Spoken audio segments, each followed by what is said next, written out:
Peggy 18. In this 4-part series, get an inside look on the making of one of the most anticipated titles in gaming history. This is Inside Assassin's Creed 3. Ever since Europeans arrived in North America, they had been involved in shipping goods back and forth across the Atlantic Ocean. In order to make this economic system work, the British tried to control the goods that are going to the colonies. And it was those goods coming back and forth which made a few places on eastern North America important. Whether it's the Boston Tea Party or the Boston Massacre. Fire! We have these big historical events that we can situate our game around. All of these events that people have a rough understanding of, but they've really never experienced.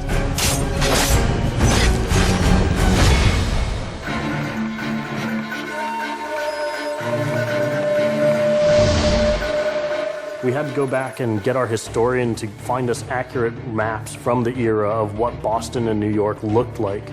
These are actual replicas of the cities. If you're familiar with those cities, you should have that sort of eerie feeling of finding familiar sights. We really wanted to push the animations and just make it look like it's a real living world. As you walk through the crowd, you'll also see animals in the streets. They'd have a pig, they'd just clip his ear in a certain way, and they'd let him go in the street. And then he'd eat garbage, and then when it was time to eat the pig, you'd go and find your pig, and you'd slaughter it and eat your pig. We've got a lot of new ingredients that just bring a new, fresh feeling to the gameplay inside of the cities.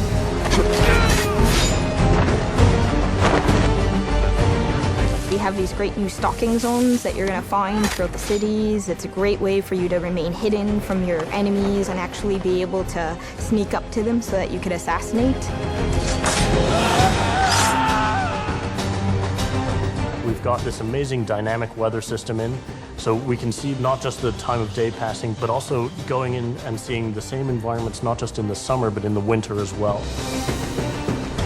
Even though it's a much more condensed area in the city, you actually have to be more careful. There will be carts moving past, so as you're running along the buildings, escaping some snipers, you'll be able to just dive off into a hay cart that's driving past. You'll be able to jump out of that, free run quickly through the streets, through a building, and jump out the other side. See people inside freaking out as you run past through their kitchen.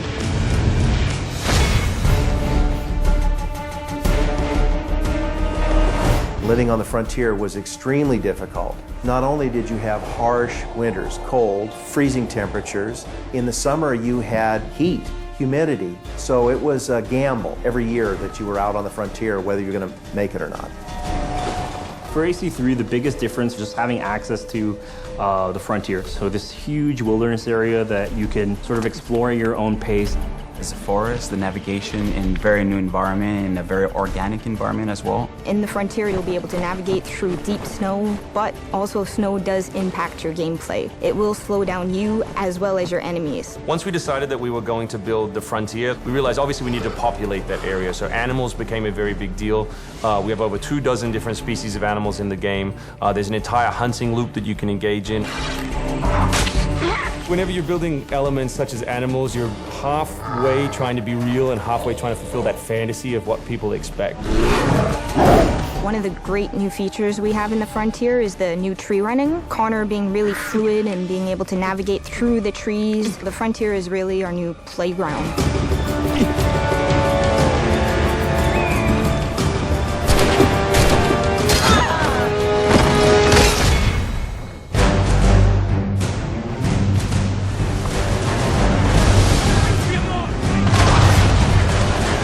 This war at sea was truly a global war and involved not only the British, but the French and the Spanish and the Dutch. Naval engagement of that period was all about closing the distance. Boarding is the end game. You've got to be able to close with the enemy, get alongside, then get on board to steal his ship. You want to take that ship intact if you can, because that's where you get your prize. The prize is whatever is on that ship that you want. Naval warfare was absolutely decisive to success in the American Revolution. Commerce comes by sea, at the same time invaders come by sea. You control the sea and you control the conflict. It's a huge part of the historical period. The Revolution is won pretty much at Yorktown by a blockade of ships. You know, we can't ignore this part of the history. This is critical. This is something that we have to do. We started a whole team up just to specifically focus on the naval experience.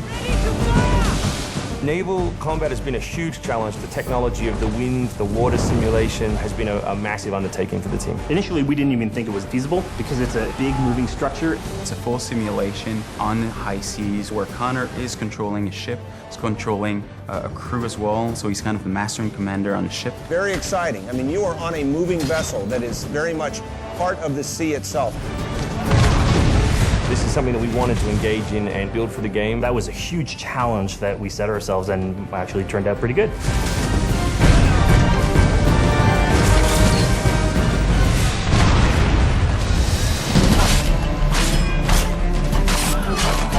If you haven't played any Assassin's Creed games before, we really think this is a great point to get on board. It is a new story, it is a new character. This team is full of people who love making Assassin's Creed, who are delivering just an astoundingly polished and fun experience. As a creator, nothing gets better. To be frank, it just looks great. Seeing all of this coming together at the end, it's amazing. For new fans, really, this is about as good as it gets. It's by far the biggest and best Assassins yet.